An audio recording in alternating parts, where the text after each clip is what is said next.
Welcome to Losing a Child, Always Andy's Mom. On this podcast, we journey through the devastating experience of the death of a child. Grief is seldom discussed openly in our culture, and the death of a child makes people feel even more uncomfortable. We approach the topic openly and honestly, speaking to people who have lost loved ones and experts who help care for them. Whether you are a parent experiencing loss or someone who wants to support another going through this tragedy, this podcast strives to offer hope and help.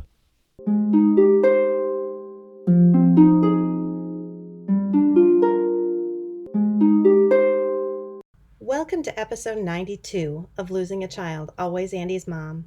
I'm Marcy Larson, Andy's mom.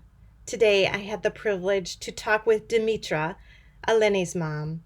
Eleni was a girl with a beautiful soul that I so appreciate, and I know that you will too. She loved everything. She loved life. The thing that Demetra says that she wants people to remember about her daughter is that she was able to see beauty in absolutely everything. Things that are normally thought to be beautiful, like a flower, but also things like a pile of dirt, which might not seem beautiful to very many people at all. But Eleni saw beauty in everything. I just love talking to Demetra so much that I went a bit over on our interview time today, so I did have to do some editing. If you'd like to see the full version, you can see that on video on my new YouTube channel. That's the Always Andy's Mom YouTube channel. On it, I am also going to post some little videos of Eleni so you can see a little bit more of her personality in that as well. Also, be sure to follow me on other social media platforms such as Facebook, Instagram, and Twitter. I recently hired someone to help me do that social media, so you may see me being a bit more active on social media as well.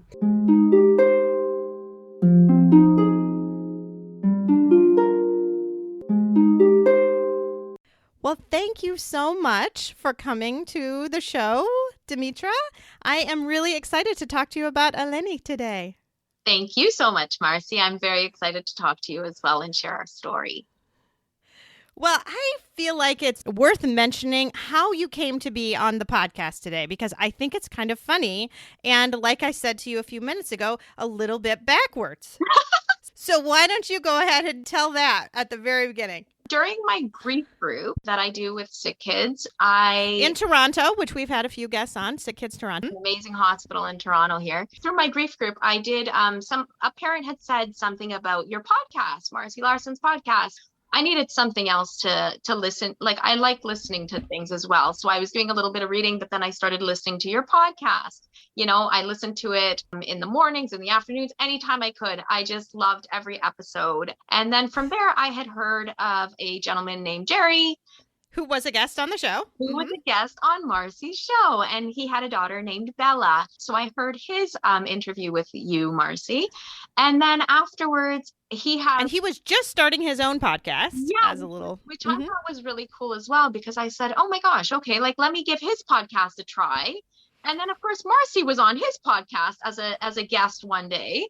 So it was kind of cool, like both little worlds kind of collided, right? So I was like, okay, this is cool. So I started listening to his as well. I started following him on Instagram, I believe, the Nameless Minority. And I also became a friend of Marcy on Facebook. And then I get a message from him one day saying, you know, like, would you ever consider coming on my show and sharing your story? I was very intimidated, but I said, you know what? I think I can do it. It's a little bit of like Eleni. She's with me all the time. And it's kind of like her nudging me and saying, you can do it, Mama. Come on, you can do it.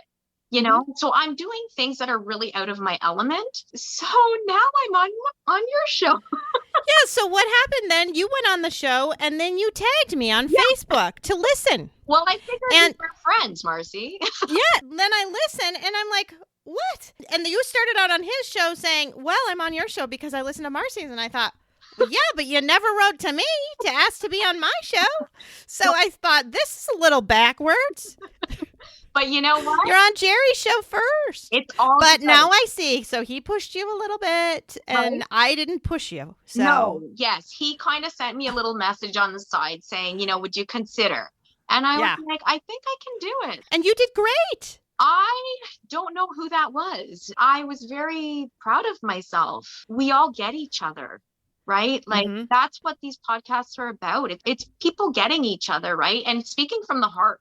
I really think I don't think about what I say anymore. I just speak from my heart. And, you know, even for doing this podcast or doing Jerry's podcast, I didn't prepare anything. You know, I'm a pro at this. I know her story. Well, why don't you tell us about your great, wonderful, awesome daughter, Eleni? She was just an amazing, she was my little person. Let's just call her that. She was like the mini me. She was sarcastic. She was funny. She was very stubborn. She was just honestly the glue to our family. Like my son just adored her. He was 4.5. My son's name is Dino, and he's 16 now. He was 15 when she passed. He loved her to bits. You know, he was 4.5 and he would bring me her diapers. He would give her pacifier. He would giggle and laugh and just bug her and tease her. And, you know, and like she was the happiest baby. I had my son who was the most colicky baby in the world, I believe. We could not sleep with him. We could not eat with him. We could not do anything. He just wanted to be bounced. He just wanted motion. And he was just still crying. Like it was like nonstop. That reminds me of my Peter. He was really an awful baby too. Just I don't know. Is it maybe us not knowing what we're doing? Peter was my last one actually. Oh, there you go. My third one, and he was kind of a nightmare, really. I mean, right. But you know what? Then Eleni came. She was born May 31st, 2009. She was she was just amazing. Like after Adino, she was not a problem at all. She would just sit in her little bouncer, you know, her little tiny little bouncer, and she would just be happy and she would sleep and eat and just sleep again. And I'd be like, what is going on? Like, this is amazing. Well, why don't you talk about Eleni a little bit and her medical struggles and kind of when that started a little bit? She was 7 and we were on a family vacation. She'd get out of the water in the ocean and it was like she'd be freezing and we'd be like, but it's so hot outside, honey. How are you so cold? But you could physically see how cold she was. She was shaking. Her little body was shaking. Her little lips were kind of turning like purplish color. Just freezing. So we would wrap her up and try and, you know, keep her in the sun. And at that time, it was like 40 degrees, as we were mentioning, 104. Which is 104 degrees Fahrenheit. And so I said, like, my husband actually said to me, let's take her to the pediatrician when we come back. We have a really great pediatrician here for both my kids. So we ended up taking her back to the pediatrician. I booked an appointment and stuff, and they did blood work. And it was not a fun experience, but her hemoglobin levels were very, very high, off the charts. And they're like, you know, something's wrong. The pediatrician's like, we got to redo the test. Like, I don't think it's a good sample that we got. It may be clotted or something like that. Right. So that's what I would think. Sure. We redid the test again and they realized, oh my gosh, the numbers are really that high. We have to send you to Sick Kids. So we went to Sick Kids Hematology Clinic, and they're an amazing, amazing hospital. They did check her oxygen levels, which had never been done before. And they were really, really low. They were 73%. And that really shocked the doctor. And he said, oh, like something's going on here. We have to do more testing, more this, more that. And what they found was she has a condition called HHT. I don't know if you've ever heard of it, Marcy. I had not, no. Okay. So this is a condition that I was saying a lot of doctors don't know about. And I think we need to be more, like, maybe just bring it to the forefront and let people know. And this is partly why I'm also doing this interview as well, that this stuff exists, right? So it is hereditary hemorrhagic telangiectasia. She did have like little tiny veins on her face, like little tiny red. They look like spider veins, kind of like little tiny things. I had taken her to a dermatologist, pediatrician, and a couple of times, and they said, you know what? It seems fine. It seems fine. Not a big deal. She also had one thing, actually. She had we thought it was like a wart from maybe the pool that summer, because public pool, you know, you get those sometimes.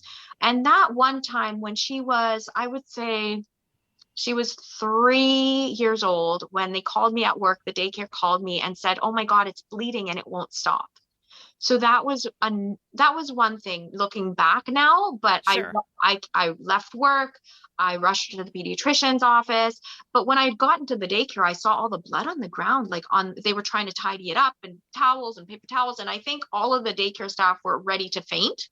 I had said, elevate it, put pressure on it, do this, do this. I had telehealth on the other line talking with them as well, trying to figure out whatever. By the time I got there, it was still bleeding, but I take it to the pediatrician, which was not far. It had stopped. And it was like, oh, okay, like that's weird, but we'll send you to another dermatologist to check that out, which we did. And he didn't really find anything. Like he didn't really think it was anything, Mm-hmm. So that was just a couple little things. She always had this purpley red lips, dark red lips, and they would turn like a bluish color when she would get cold. And she did get cold a lot in the winters here. So of course I would bundle her up. I would layer her up. We wouldn't keep her outside very, very long. We just did everything we thought we needed to do for her. Yeah. So she was diagnosed at the age of 7 with HHT. And that led us, for her, it was in her lungs. So people can have this condition. It's about 1 in 5,000 people, I think, now that get it. You can live with it.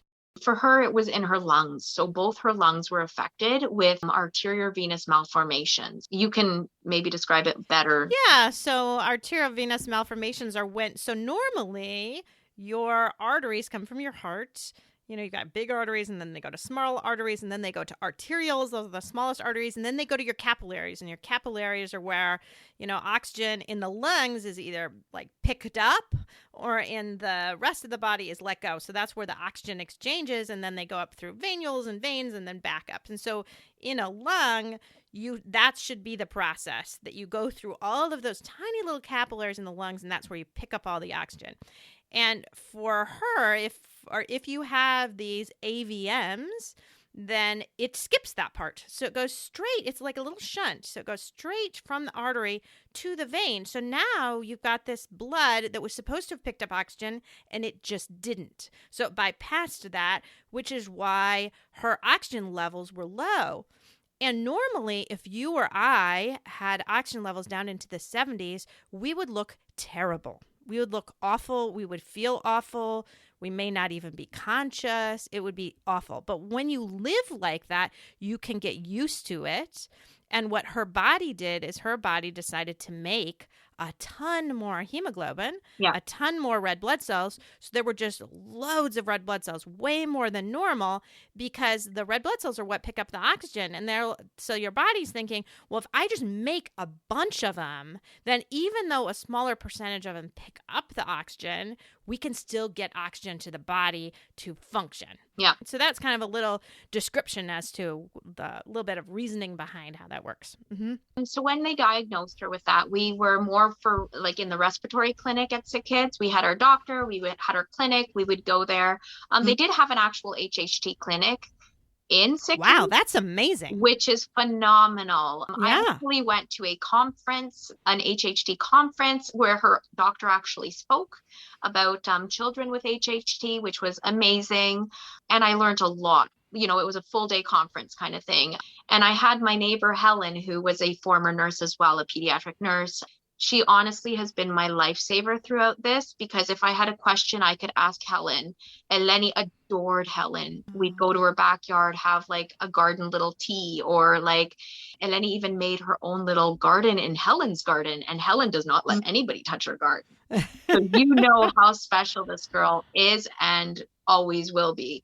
She still has the garden she'll be planting this year, and I'll be helping her a little bit.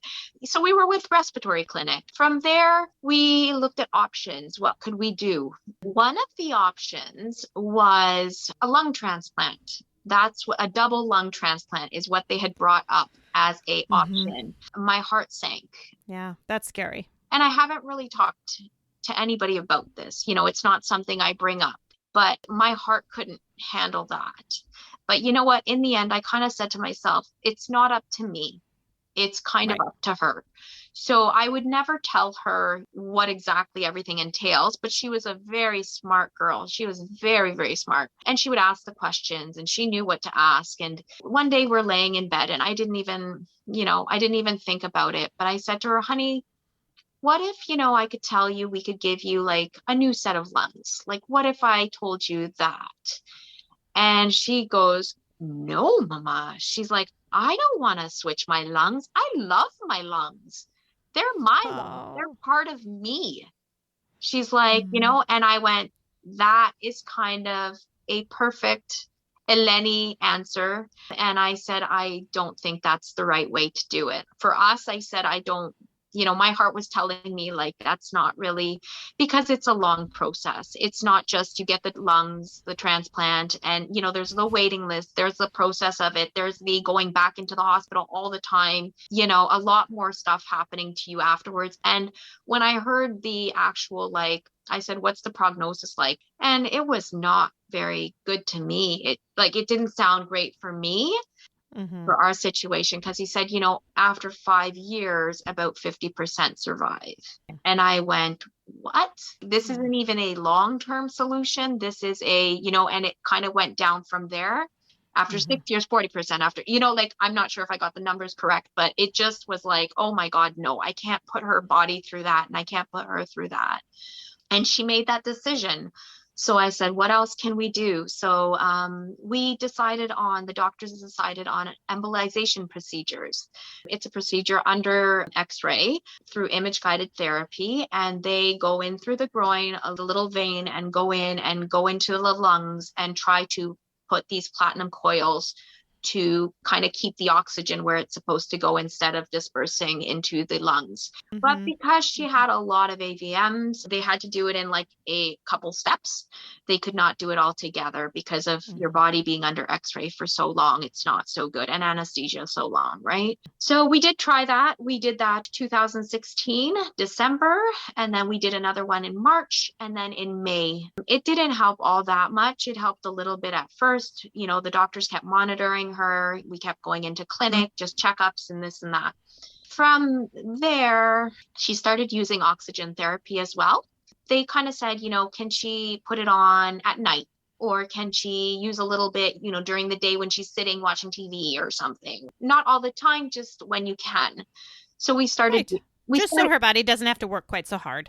Yeah, we started doing that as well. Me and the teacher sat down. We had a group with the kids. We said, any questions? This is what it looks like. This is what she'll be having. At that point, she had a tank. She just had a little tank beside her.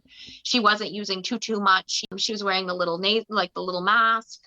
Kids were very, very empathetic and very sweet and kind, which I did not expect. I think we're raising our kids kind of right now. I think kids were a lot meaner in my day. And I was like, whew. Well, and I think when you explain it to them and you take that mystery out and that, what's that for? Yeah. What is that thing? If you just tell them, they usually do pretty well. It's when you don't, and then they're trying to talk between each other and trying to figure out what's going on. So and when you're straightforward like that, I think they can be really quite caring. And I think what I was trying to avoid, Marcy, was the fact that I didn't want them asking her questions all the time. Just because you're using oxygen therapy, that doesn't mean that should be your life. That's something she needed. Extra help is what I said to them. She needs a little bit of extra help. Her lungs are a little bit different. So, it's just extra air. And that's kind of how I was putting it to them, right? And, you have the cute little comments of, oh, my grandpa used one of those before. Right. So cute. And I was like, yes. And then they were just kind. But you know what? With her personality, she loved everybody and everybody loved her. And she was like the kindest person in the world. So they were kind to her as well. And she did also start using a wheelchair. So we got her the most awesomest purple wheelchair, which she named Zippy. It's got the remote at her hand and she's zipping around and she would drive that thing like she was on a racetrack, which is really funny because she didn't like a lot of like fast motion or stuff. But when she was in control, she would race the kids around the school track when she first got it. It was the cutest thing. And one of her friends was like, he's the most beautiful boy in the world too. He was just like, I remember racing her around the track the first day and like she beat me, like, and I'm good. He's like, I'm good. I'm in track. Like every year I'm in track, but she beat me with the zippy. So, and she loved that, right? She loved that. So that also brought us into Holland Bloorview, which is a rehab hospital here in Toronto as well. And we started doing programs in that hospital because she did robotics. She loved robotics and she would go with her friend. She felt normal, right? Sure. You go in, it's fully accessible. Everything is aimed for these children with disabilities, and you see different kids. You see kids with all differences, and she thought it was awesome. She did not see anything wrong or anything bad about that. She wanted everybody to look at people with disabilities as, this is awesome. People first. Yep. Yes. Don't look at what I'm using. Don't look at, there was one time at school where I had taken the day off because it was picture day. And I thought, she was having a hard time going in and stuff. So I thought, I'm going to take the day off. She feels really comfortable with me. I'm going to bring her in. I'm going to make it fun. Right. So I brought her in and I took her to do the pictures, and she had Zippy with her there. And I said, honey, do you want to use Zippy? Do you want Zippy in the picture, or do you want to come over to the bench with the children? Right. She had the oxygen as well. So it's just maneuvering everything, right? And she said to me, no, Mama, she goes, I'll come to the bench. I'll come sit in the front row with the kids. So I said, okay, honey, she undid her belt. She gets off the wheelchair. She walks a few feet over to the little bench and sits down on the bench. But all I heard was this child say, oh my God, you can walk? My heart sank because I know she heard it and I heard it. And I looked at the little kid and I said, you know what? Of course she can walk. I said, she just needs the wheelchair to help her, Right. And I tried to but that really hurt me, and it hurt her, I could tell, because people make assumptions, right? So she would try and prove those assumptions wrong. And she would just, just because I use something, that doesn't mean I can't do something else. And she would prove them wrong. You think I can't do this? Okay, well, look, I am doing it. I may do it differently, but I'm going to do it, and I'm going to do it the best way I can. You know what I mean? So, yeah.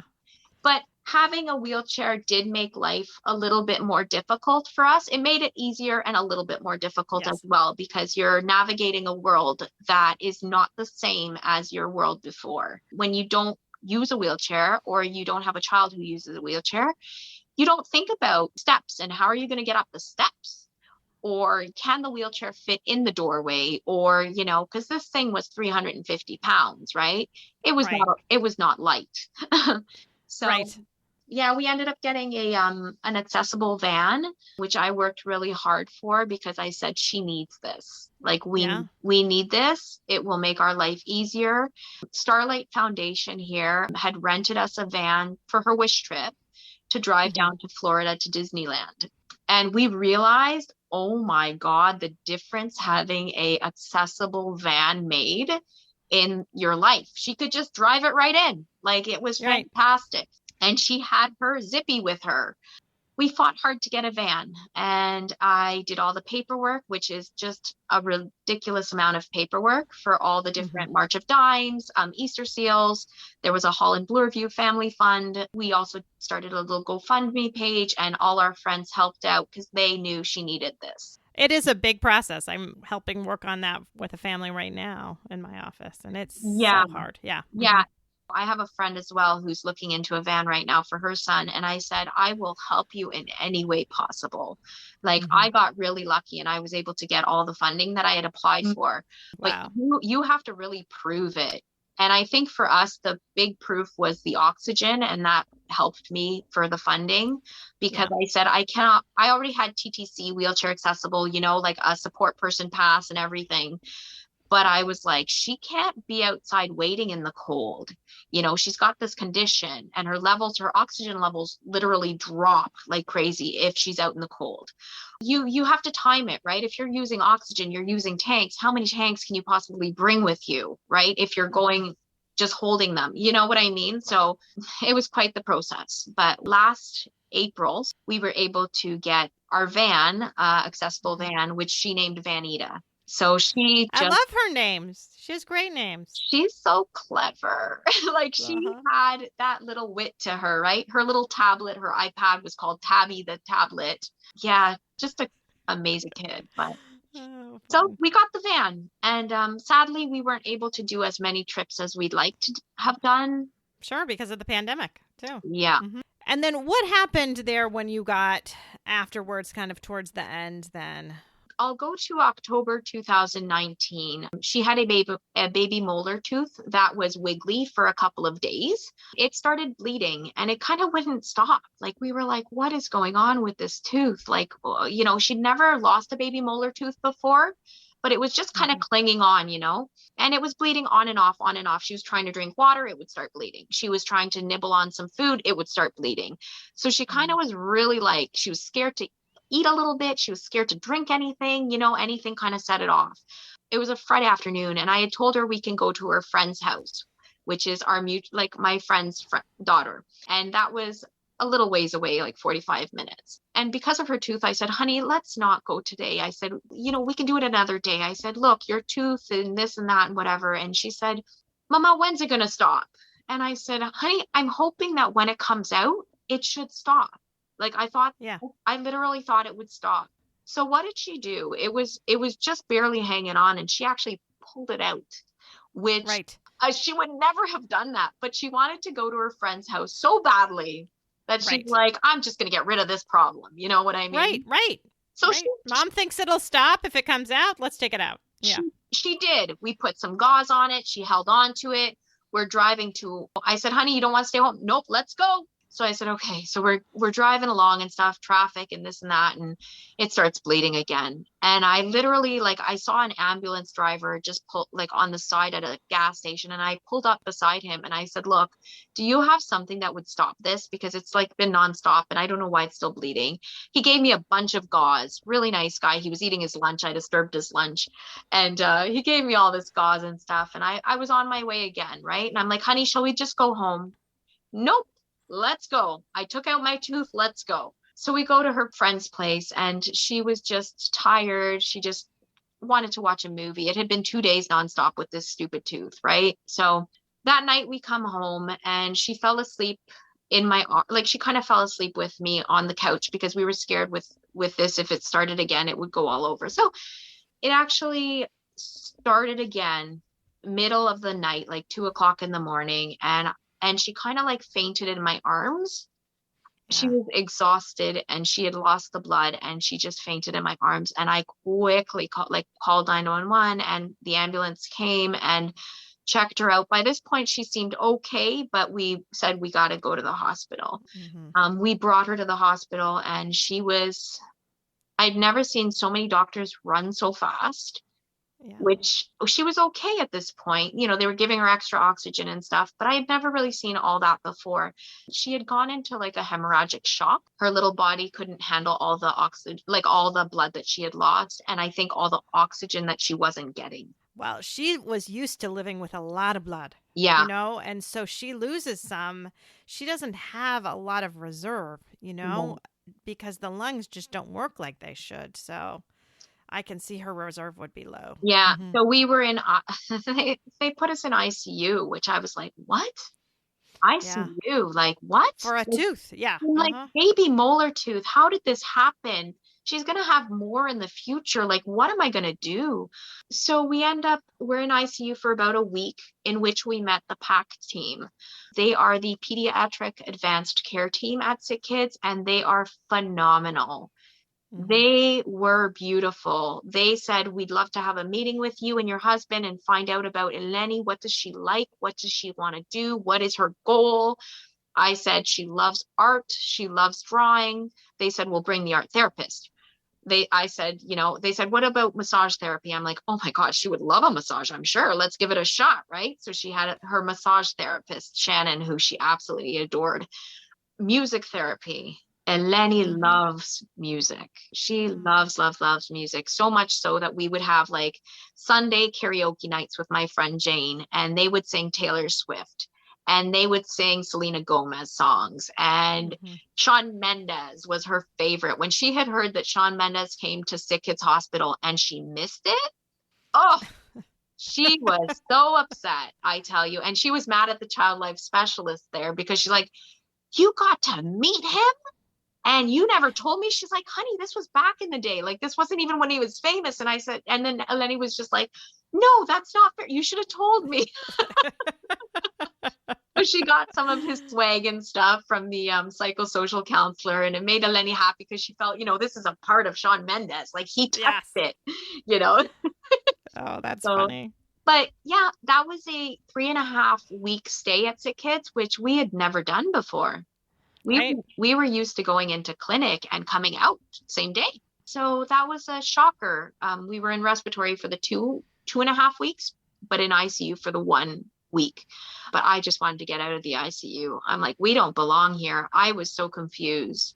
But from there, it was hard. Even when we got home, it was really hard because it was like now she couldn't really walk far anymore. And we had to start physiotherapy, which we had never done before. So physiotherapists came to the house and did, all these exercises with her.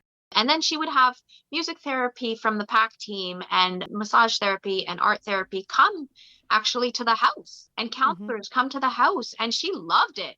She was like, there's a party in my house all the time now. But then when COVID hit, everything had to stop. And we were petrified of her catching it.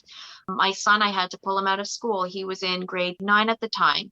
He didn't really understand why and how come his friends could still hang out with each other and this and that. And I said, no, we've got to take care of Eleni, right? My husband, who's a social butterfly, I had to kind of rein him back in and say, we can't be close to people anymore. Talk to them outside, but far away, But Eleni had said to me, she's like, Mama, COVID times are so sad. I wish I had a pet because then I could take care of the pet and I could play with it and I could take care of it and feed it and this and that. And she wanted a kitten.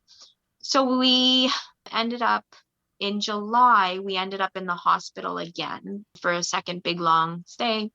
It was because she had migraines for a week long, like about a week, which was not her. She had headaches before in the past in which I'd give her Tylenol and she'd be okay. These were not going away. And I was in contact with her nurse and the doctors, and they just kind of said, she's been through a lot.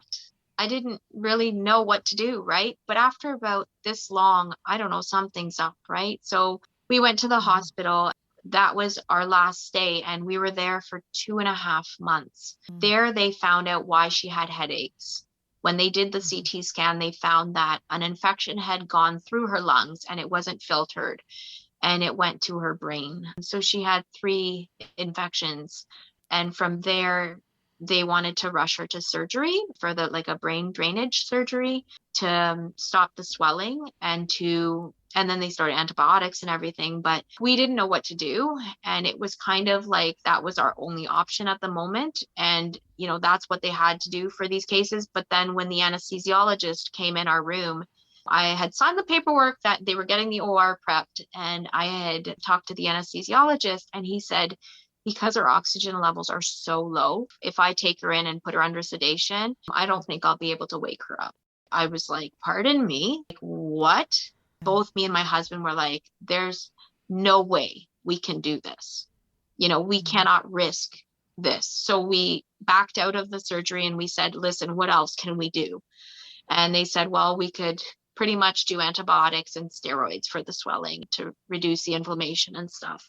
So that's what we did. And we were doing it for 2.5 months, and things were looking better, but she was very tired. The swelling and the inflammation and everything was going down. And, the CT scan after 6 weeks had shown things are improving. So we were just praying. I don't think I've ever prayed so hard in my life. I'm a very spiritual person. I'm not a hugely religious person, I would say, but a very spiritual person. And so I believe in something. And I just prayed as much as I could. I was so happy that the results were coming back good. Like, the scans were coming back okay and things were getting better. but she was very tired. And it's like, you don't stop in that hospital. Yeah. But she made so many friends. The doctors and the nurses, we had doctors, like doctor fellows in the respiratory unit that wanted to decorate her room for her. They used tinsel and they wrote her name and they put it up on the wall, like up on the wall, and hung it. And it was just the cutest thing. And she joined in everything she could. She did her art therapy, her music therapy, her massage therapy. She did baking competitions and she won. She wanted to do anything and everything. She missed pet therapy, but we did end up getting a kitten.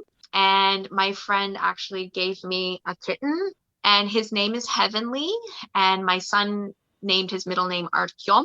So we have a very funny kitten who got to meet Eleni in the hospital October 3rd. It was a really beautiful day. Like, she was able to play with him and pet him and just look at him. And she fell in love with him. Like, I said, honey, do you love your kitten? And she's like, oh yeah.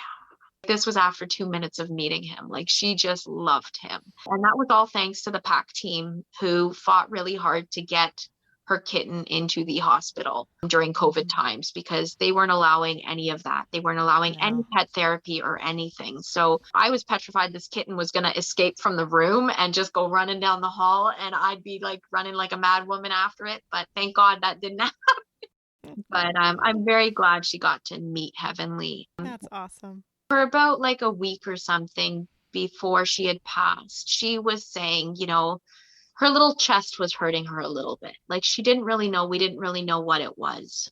She's like, I need to catch my breath. Like, I need to catch my breath. And I'd be like, okay, honey, like, take your time. We're not in a rush. Catch your breath.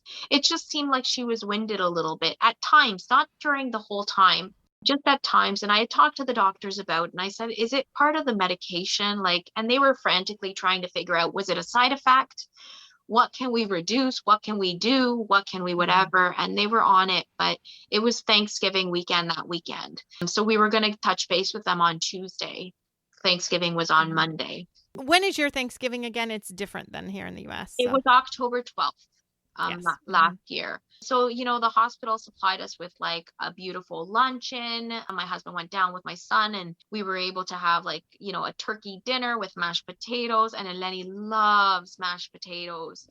And she just had so much mashed potatoes and so much turkey. And she was like, these are the best mashed potatoes ever. Like, lots of butter, lots of milk. And she just loved it. And my son was there all day. We spent the day together as a family.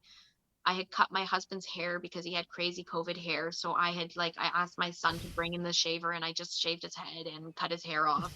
We came out of the bathroom where I had shaved his head, and Eleni just stared at him. I gotta tell you, she's never looked at him like that before. She just stared at my husband like she was in love. Like, she touched his little scruff on his hair, and she just loved it.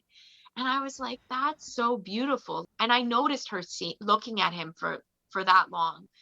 And my son, he's now 16, but, you know, she got to see him as a man, which is something I'm so grateful for, because his voice had changed, and we would make fun of Dino's voice, you know, with the squeakiness of it, and when it would change on him when he didn't expect it. And Lenny would just make fun of him and just joke around, you know, like, Mama, did you hear that? Like, it just like, So I'm just blessed that she got to see him as a young man. And, you know, she adores my son as well. Like, she just loves him so much. So that night, it was just a really hard night. My son had left, and my dad had come to pick him up with my mom. They were kind of staying with my son because my husband was in the hospital with me at all times now. Yeah, she just had that moment of, you know, I got to catch my breath, you know? So I'm not sure if I'm saying it right, but it ended up being she had pneumothorax. Is that what you call it? Pneumothorax. And that's kind of what it was. So that was hard. Yeah. That was the hardest thing ever. But You know what? All of this was happening, and we had about 3 weeks of this going on, where she had to catch her breath, and then her numbers would dip down, and then we'd be like, what's going on? We didn't know what was going on, and nobody could really give us an answer. And we had done chest x-rays, we had done a lot of things, but yeah, I knew it wasn't good. Yeah. Her numbers had dipped really low, and they said, well, we can do this. And my husband's freaking out. I said, okay, just try something, just because my husband was freaking out, and I just, whatever. And I was losing my mind, and the machines are all beeping. And thank God the PAC team, the lead doctor came in, Dr. Adam, and he is phenomenal. He came in and he said, can I turn off the machines, please? Like, I think he rushed home. He rushed to the hospital from home, and he said, can I turn off the machine so you can just have your time with her? And I said, oh my God, I wish you would come before. Like, I wish you would come a little bit earlier, just to save us from all of this. Yes. He had come as fast as he could, and he said, I'm just going to be outside in the nurse's station. I'm just going to be right outside your door. If you need anything, just scream for me. And we just had our time with her. I'm so glad he did that for you, because I feel like in general we don't always do that for families, and we make families make this impossible choice, and we say, well, we could do this, or we could do this, or we could do this, and everyone in the background knows it's wrong. Yeah. They all know it's the wrong thing and it's not the right thing, but it takes a lot of bravery to say to a parent, the right thing is to not do any of that. With all your emotions and everything running in your head, and it's not good. They said to my husband, well, we could do this. And I said, no. Yeah, you could, but it's not the right thing. And the thing is they know in their heart that it's not the right thing, but you just feel this, well, we have to keep doing stuff. And yeah, honestly, I have to tell you, Adam he had gained a relationship with us. The whole team had gained such a positive, beautiful relationship with us for about, I guess it was a year. Yeah. It had been almost a year. And you just saw the love in their eyes. And when she passed, I got to tell you, like, my God, all the nurses came in, one by one. And because you mean a lot to them, and she means a lot to them, and it's hard for them too. It is. And they had to do a lot of counseling sessions after that, I tell you. Like, yeah. And I said, do you guys do this with every child? And they said, not every child. No. They said she was so special. Yeah. And she was. I got to see so many wonderful, cool videos of her. What a cool, awesome kid you had. The best. Like, the best. So. Yeah. So talk about this time since then and your kind of grief journey a little bit. So what I found out is you can't go around grief. You really can't. You have to go through it. You have to experience it. You have to yell, scream, cry, whatever you need to do to get through it. Some days are like, at the beginning, my God, I can't even tell you. Mm-hmm. You'd know, like, yeah, I know. Your heart has been shattered. Mm-hmm. I think I set it up really, really well in that when she was diagnosed, I was having a really hard time because I don't know, motherly instinct, but I just said, I need to help myself. I don't know how I'm going to get through this. I just felt it wasn't a good thing. No disorder or no anything is good like that. But I just knew, like, I had to take care of myself and start taking care of myself because I was in it for kind of a long run, right? So I started seeing a social worker, and I have a social work background as well. That's what I went to university for. So I needed somebody to connect with, and I found this amazing woman. And so she's been in my life for about 5 years now. Just going and getting acknowledged, your feelings, getting them acknowledged and validated. And it's stuff that you can't tell your husband, because if you tell him, it's going to break him even more. Yes. That was my escape, was going to her. And even if it was just me crying the whole session for 10 sessions, there was a release when you went back in your car and you drove home. You just felt, I got all that weight off my chest. And I feel a million times better. And I think I can keep going for a little bit longer. Well, I think what's so valuable is having someone that you can talk to that you aren't going to bring down. And I know I've got people that say, I don't want to talk to a therapist. They didn't know my child. They didn't know this. Well, that's what actually makes them more valuable, right? Is that because like you said, there are things that you feel like, I just can't talk to my husband and say this to my husband because it's going to bring him down so much and it's going to hurt him. And so then you hold back. But you can tell that to someone who isn't now going to, it's not going to affect them as much, right? But I it's mean, also, they certainly feel for you yeah. and they feel with you, but it's not going to devastate them in that same way. Like my social worker is amazing, and she actually cried with me because she was with me from the beginning of her diagnosis, and this is what she has. She's been through it with me, even though she's not like living in our home, Right. she is able to fully understand like our love for her. Like our love for Eleni was like I don't even know how to explain it. Like I loved her.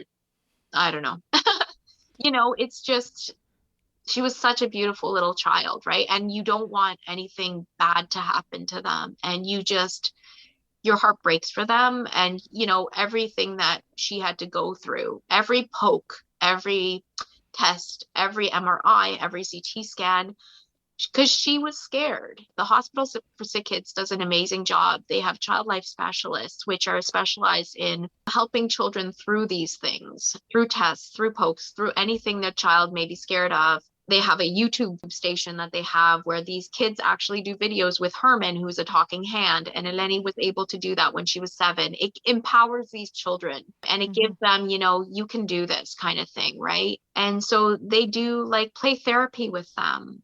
And I'm telling you, it's phenomenal. It helped her through every single time. Not that it was fun, and they do not pretend it's going to be fun. They tell you the truth, which is something that's really hard as a parent as well, because we try and like shelter our children and we try not to tell them the truth, because I know. We don't want to scare them. It kind of drives me crazy. I'm at the office. I never will lie to a kid. Never. Yeah. Ever.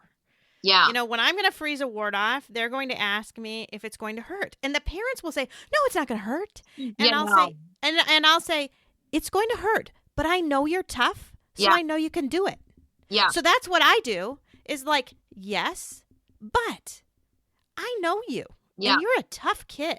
But you can't now lie to them and say something's not going to hurt. Then they don't trust you ever again. Yeah. So you have to get kids' trust, and then they know me well enough to know I'm never going to lie to them. It doesn't end well if you lie to them. I tried never. No. I never wanted to lie. Like I never lied to Eleni. Yeah. But I also tried to protect her as well. Right. I get that. And I think that's the parent instinct, right? The parent instinct is to protect. And I totally get that.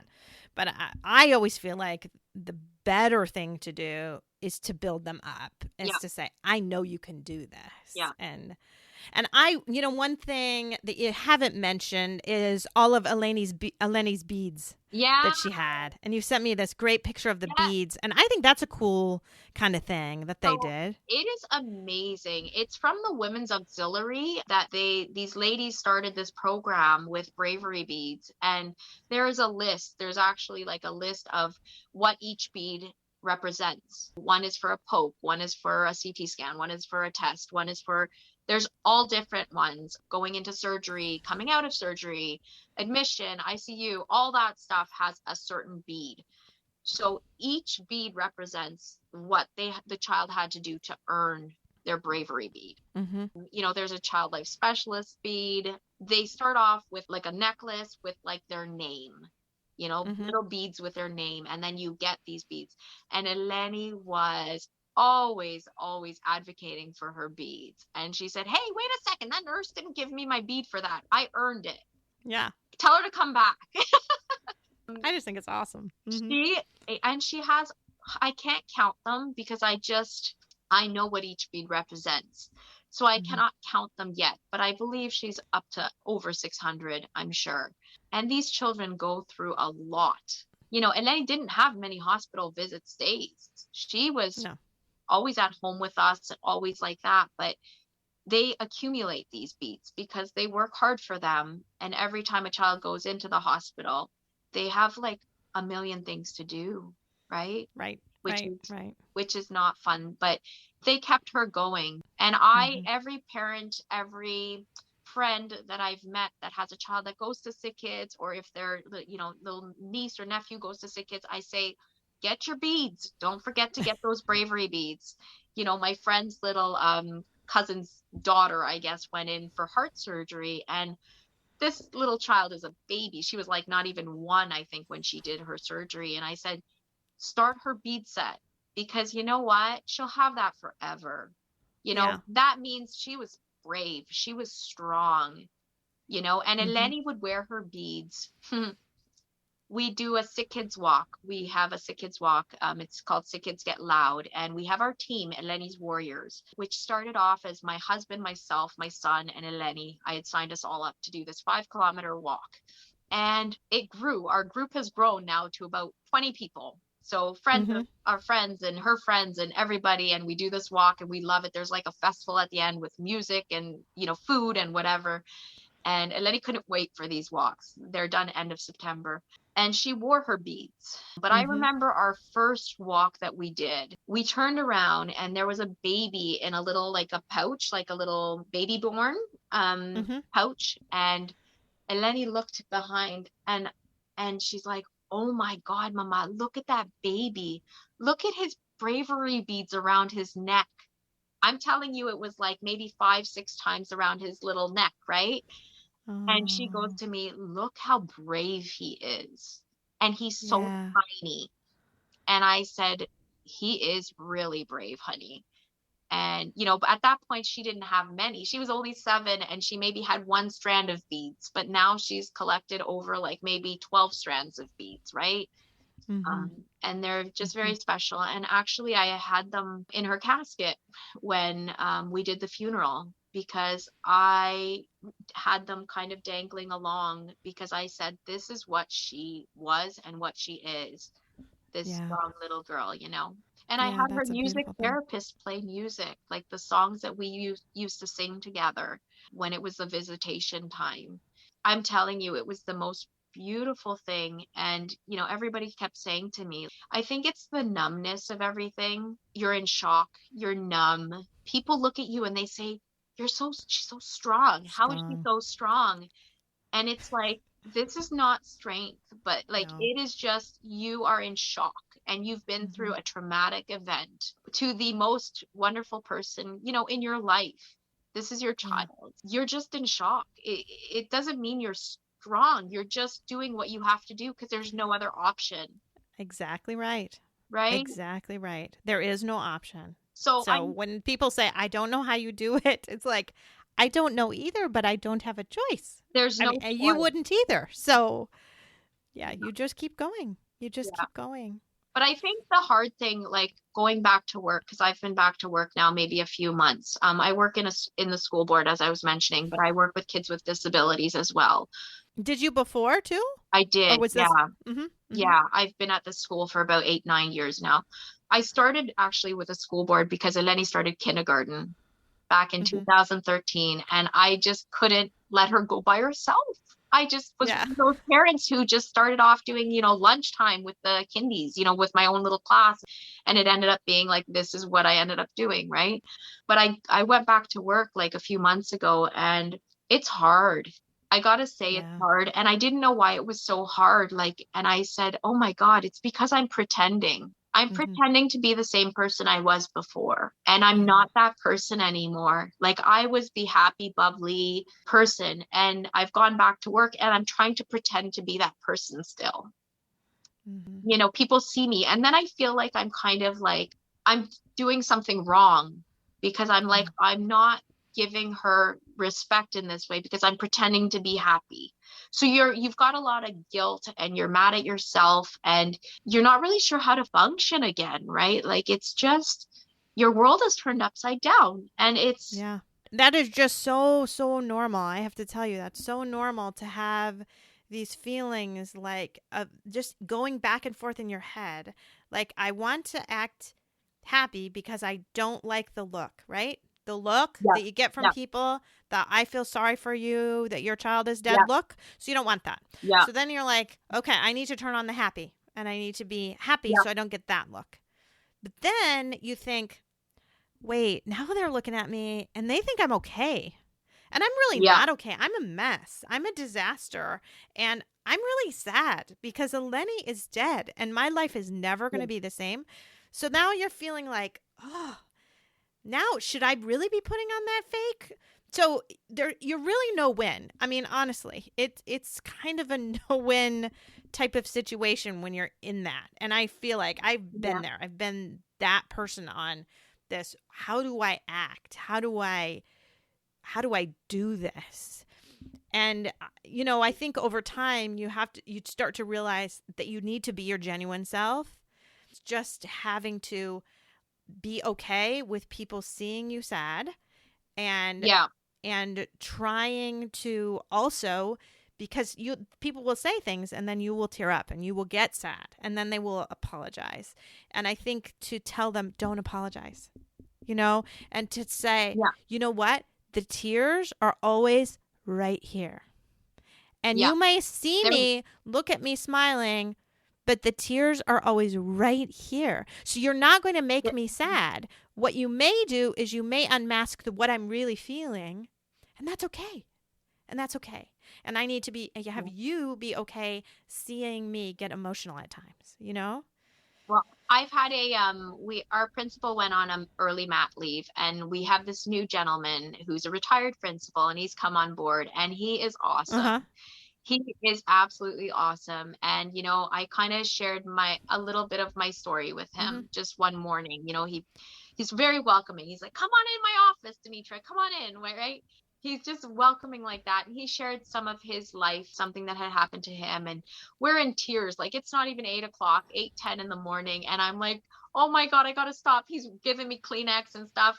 Today he goes to me again, come on in, say hello, come on in, right? And I said, no. I said, it's going to start again. And he goes, are you wearing your, so Niagara Falls, right? They have Made of the Mist. Yes. Which is where you wear the raincoat. Yeah, the Made of the Mist. You go on the boat, so you get all the mist from the falls coming on you. I've been there a few times, actually. Uh-huh. It's like we're on the Made of the Mist. Come on, it's like, get your raincoat on, because he knew I was just going to start crying, right? Like, but it's so nice that he allows for that. He's totally okay with it. And he cries as well because he's got his own story. So I'm like, I just have to laugh. But you know what? We get better at kind of like picking ourselves back up and continue. Yes, for sure. I mean, at the beginning, I used to go, when I tried to go back to work right away, which was a mistake, I cried between every single patient. And that's not a way to be. I mean, that was not a way to function. I was just completely exhausted. Because it took so much, because that's exactly what I would do. So I'd cry between patients, and then I'd put it all back on, the happy. Yeah. And I'd go in and if they didn't know me that well, they didn't know when you could get through. If they did know me pretty well, then they'd give me the look. And then I would be fighting the tears the whole visit again. And then I'd be out the room sobbing again. I mean, you need to give yourself some grace for that, for sure, because it's hard to do, because you feel like, I don't know. But I think it's also like people need to give you grace for that too, right? Like, nobody can put themselves in our shoes, because not as many people lose a child. Right. So they really don't know, unless you have people around you that do know, like they've actually lost their child, which I've made several friends. You've made several friends on your podcast. And they're so precious to you now, aren't they? I mean, they're so precious. Oh my God. They're the only ones that you feel like, I can totally be me. I can be me. Because the real me now can be crying and 45 seconds later be laughing. And another bereaved parent will be completely okay with that. Your guy, that principal guy, he'd be totally okay with that. And he'd completely understand if you laugh and cry. I mean, when he said the Made of the Mist comment, you laughed. Yeah. Because it was funny. Because it is funny. Yeah. And that's totally fine. But the other people just can't get how our emotions can go jump up and down so much, and they get so uncomfortable with just how it goes. It just moves so much. But it's very, like, what I didn't know about grief, because I've never experienced grief before. And I'm like, really, the first time I experienced grief is my daughter. Oh, my word, yes. Like, my daughter, who's 11, who was the best. I loved her. We all loved her so much, What I didn't know about grief was that it's so exhausting. I didn't understand, why am I so tired? I physically have not done anything. Yes. And I was kind of saying, like, if I can wash like the dishes one day, I'm done. Yeah. Like, that's a good I know. like, if I can just maybe fold the blankets or make the bed, it is physically exhausting. So when I hear people going back to work early, I just don't know how they are able to do that, right? But I've got to tell you, Marcy, I have the most amazing friends, even though they've not experienced anything like this. They are such beautiful people. That's wonderful. Eleni passed away 7 months ago now, yesterday, or the day before yesterday. And I've had people come with me to her spot. The cemetery is absolutely beautiful. We picked the most gorgeous spot. It's these old trees, all different types of trees. There's hawks there. There's eagles. There's coyotes. I had a coyote yesterday come right behind me, and I turn around. I don't know what said to me, turn around, like something. And I turn around, and he's literally like sitting behind me, and I like a foot away. And I was just like, I jumped, and I looked, and I was like, oh my God. But I know Eleni would love this. Those coyotes are protectors, and they're around her, and they're coming for food. I had brought her a cookie. She liked sugar cookies, and she loves sprinkles and all that. And I brought her that to leave yesterday, and I'm sure he smelt it very, very quickly. And he was just roaming around her little area. They don't hurt you, but it's a little scary sometimes, right? I was hiding in Vanita for a little while. I'm not going to lie. But it's a beautiful spot. But what I was saying was that my friends have not let me go alone ever. Every day I have somebody come with me. That's nice. They go in their own car and they meet me there, or, they pass by the house and we go kind of on our way. But we can sit there for hours and just laugh and cry and talk. And that's been my therapy too. Yes, for sure. I think you need to let it out. And when you have that comfort of these people that come with you, like on a weekly basis, and just sit with you for an hour or two, and all they do is listen. They don't have to respond. This is the thing with grief. I think you don't have to respond to anything. If you're just listening to me, that's helping me so much, because you honestly don't know what to say to make it better, because it can't get better. That is the absolute best thing. The absolute best thing is to just sit with someone, with someone. Yeah. You don't have to say a word at all. It's just so comforting to just have someone just there. Can I tell you a quick funny story about Eleni? Yeah, go ahead. Okay, she had her massage therapist and everybody kind of coming, and she made this little box, and it says on top, please take one gift from this small box. Enjoy, from Eleni. And she signed it with her kitty cat signature on it and everything. And in the box, she had made little crafts. So when somebody would come to the house and visit her, she'd always say, don't forget to get something from the box. Don't forget something from the box. It's a little gift for you, right? Anything she had made. She loved drawing. She loved everything. So I opened the box. I laughed. This was after she had passed. I opened the box because I couldn't remember what was in it.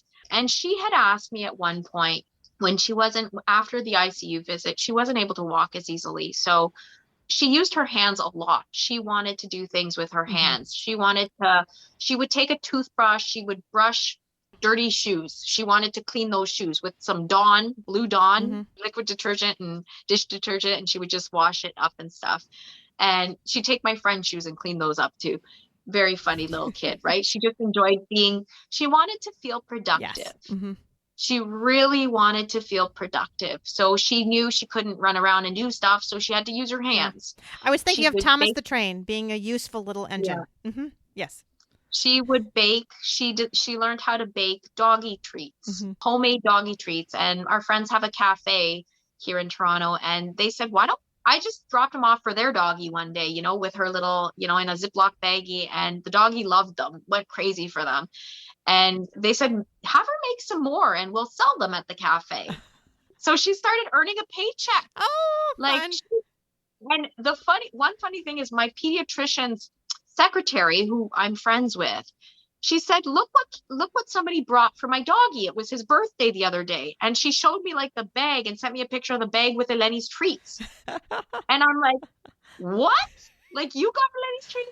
Anyway, but she wanted to feel productive. One day she says to me, Mama, can you go outside and get me some dirt? I was like, honey, dirt? Okay. you need some dirt. Just put it in a big bowl or something and bring me the sifter. And I'm like, oh, my sifter? Okay, I'll bring the sifter. So she had 2 bowls and she was sifting this dirt. And I'm like, what are you doing, honey? I am going to make the cleanest dirt ever. So she sifted that thing maybe 10, 12, 15 times. I don't even know. Back and forth. And at the end, she said, this is the most beautiful, softest dirt ever.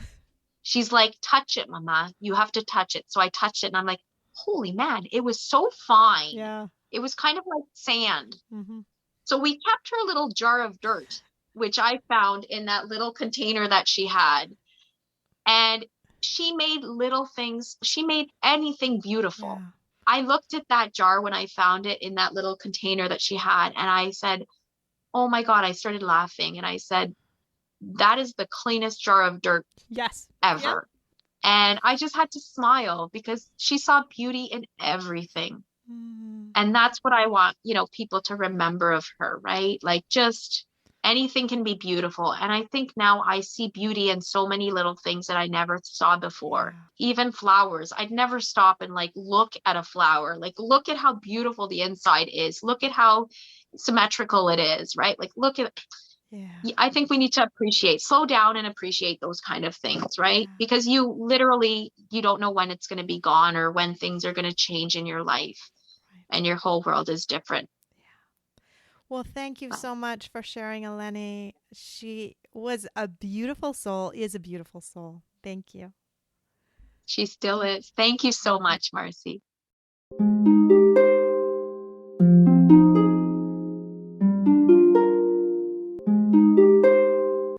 Thanks for listening to Losing a Child, Always Andy's Mom. Please subscribe to the show on your favorite podcast player. We are always looking for new show ideas. If you'd like to be a guest, know someone who'd be a great guest, or have a show idea, please email us at marcy@andysmom.com. Be sure to visit the webpage, andysmom.com, for more content, including Marcy's blog. There you can also sign up to receive updates via email. Together, let's work to inspire hope, one day at a time.